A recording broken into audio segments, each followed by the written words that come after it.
Hello friends, स्वागत है आपका एक बार फिर से आपके अपने यूट्यूब चैनल हेलो हेल्थ में। आज की इस वीडियो में हम जन आरोग्य समिति के रिकॉर्ड मेंटेनेंस के बारे में बात करेंगे।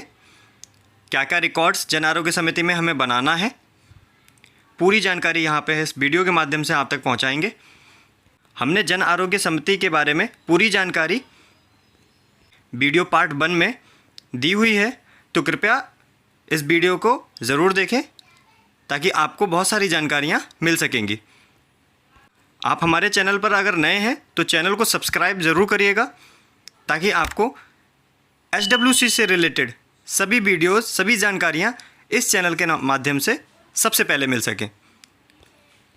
तो बात कर लेते हैं जन आरोग्य समिति से रिलेटेड जो भी रिकॉर्ड मेंटेनेंस का है, वो नंबर 1 पे आता है आपका एक मीटिंग रजिस्टर होना चाहिए।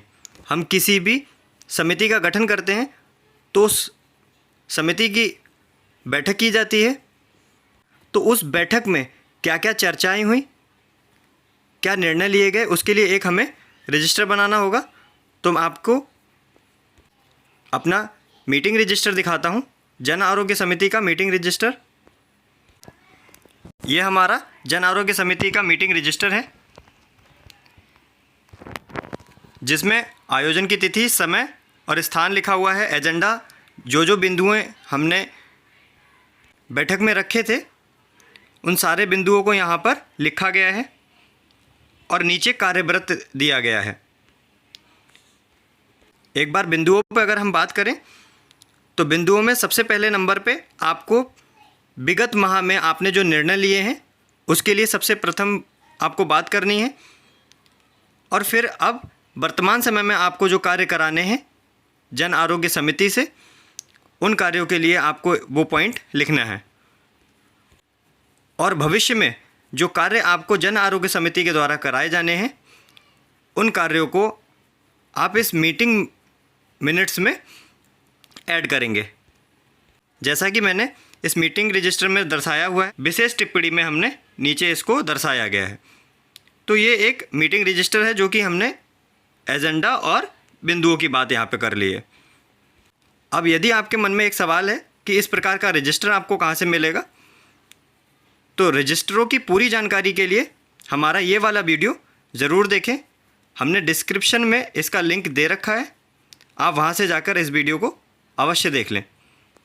हम यहाँ पे जो निर्णय लेंगे उस जन आरोग्य समिति की बैठक में, उस निर्णयों की जिम्मेदारी किसको दी गई है उस चीज़ की हम यहाँ पे बात कर लेंगे।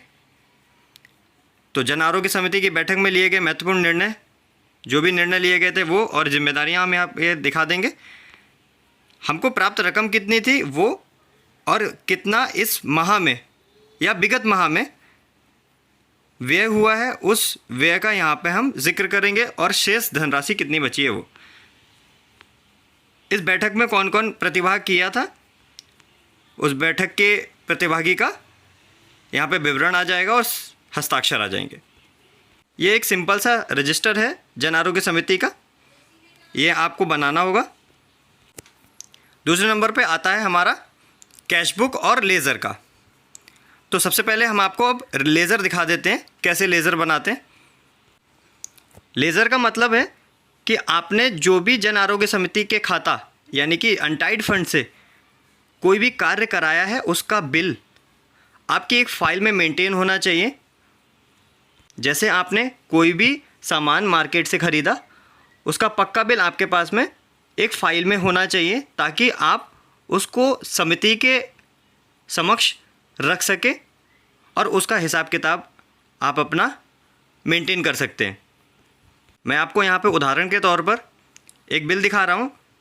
ये बिल है और इसमें हमने यहाँ पे आप देख सकते हैं मार्किंग की हुई है।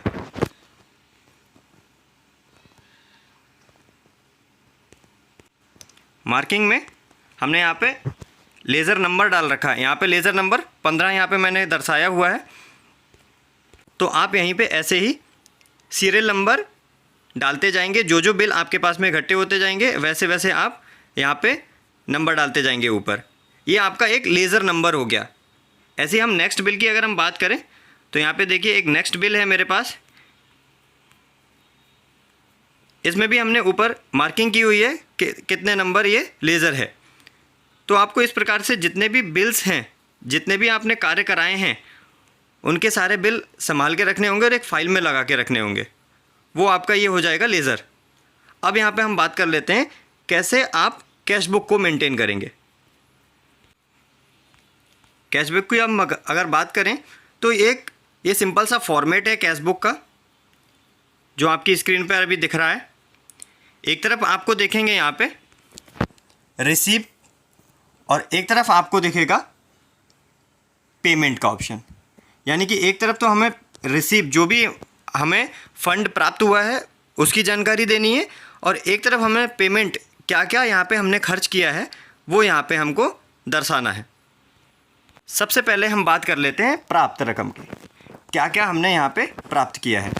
जैसे भी अपना अनटाइड फंड खाते का मिनी स्टेटमेंट निकालेंगे या फिर पासबुक में देखेंगे, वहाँ पे दर्शाया हुआ होगा कि आपको कहाँ से पैसा प्राप्त हुआ है।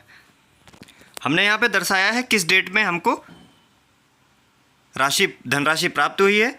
PFMS से प्राप्त, PSC रजपुरा कार्यालय से प्राप्त राशि, जो भी धनराशि आपको उस डेट में प्राप्त हुई है वो आप यहाँ पर मेंशन करेंगे। तो मुझे 41,990 रुपये प्राप्त हुए थे 20/1/2023 को, तो मैंने यहाँ पे दर्शाया हुआ है। ऐसे जब भी आपको कोई भी पेमेंट रिसीव होगा वो यहाँ आपको दर्शाना है। अब यहाँ पे हम पेमेंट की बात करेंगे। जो भी जन आरोग्य समिति के खाते से, अनटाइड फंड से जो भी पैसा खर्च करेंगे, उस पैसे खर्च का यहाँ पे आपको हिसाब लिखना है।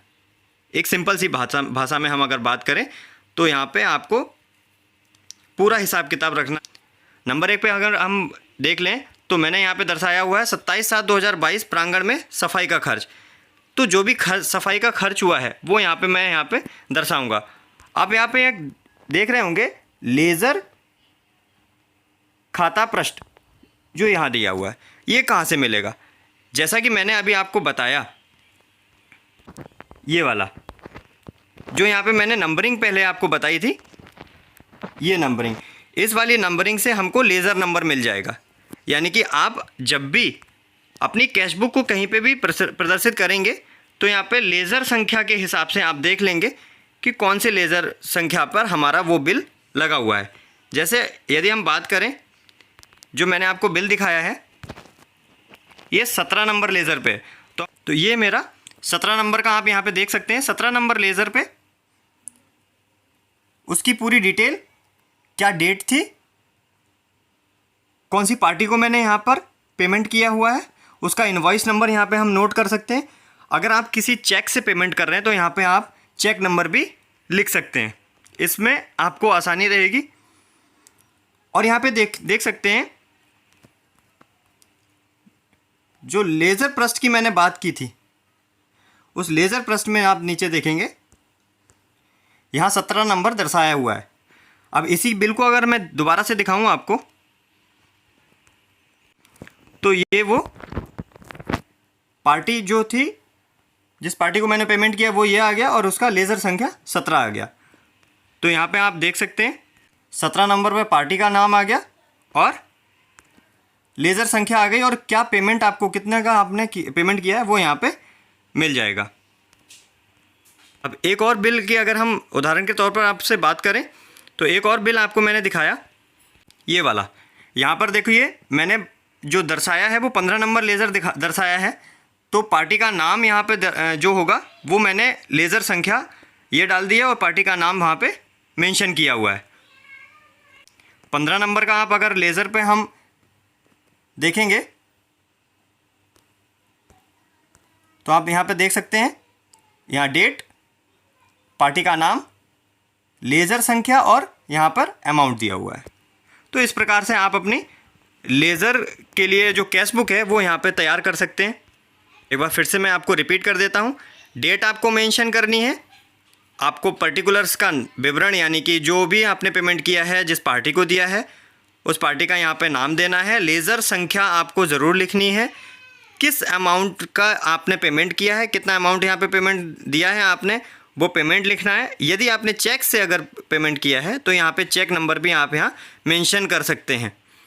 उसमें आपको बहुत ज़्यादा आसानी और बहुत ज़्यादा मदद मिलेगी। बिल नंबर आप चाहें तो लिख सकते हैं, वो आपकी मर्ज़ी है, आप लिखें या ना लिखें। अब लास्ट में एक क्वेश्चन सबका रहता है कि हम ये डाटा मंथली रखेंगे या फिर ईयरली। अगर आप चाहें तो हर मंथ में एक पेज पे भी आप इस पेमेंट को लिख सकते हैं, और मैंने यहाँ पर पूरी साल का रेगुलर लिखा हुआ है। आप चाहें तो प्रति माह का एक पेज बना सकते हैं। जैसे हमने अप्रैल का अगर दिखाना है तो ऊपर हम यहाँ पे जहाँ पे मैंने 2022-23 ईयर लिखा हुआ है, वहाँ आप माह का नाम अप्रैल डालकर और अप्रैल में जो भी खर्चा आपने किया है वो यहाँ पे दर्शा सकते हैं। नेक्स्ट पेज पे आप मई का दिखा सकते हैं, उससे अगले पेज पे जून का दिखा सकते हैं। हमारे पास में इतना फ़ंड नहीं होता है, इस वजह से हमने यहाँ पर एक ही पेज में कवर करने की कोशिश की हुई है। आप चाहें तो अपने हिसाब से इसको अलग अलग पेज पे भी बना सकते हैं। लास्ट में अगर हम बात करें तो जब हमारा पूरा पेमेंट हो जाएगा तो यहाँ पे हमें आपको लास्ट में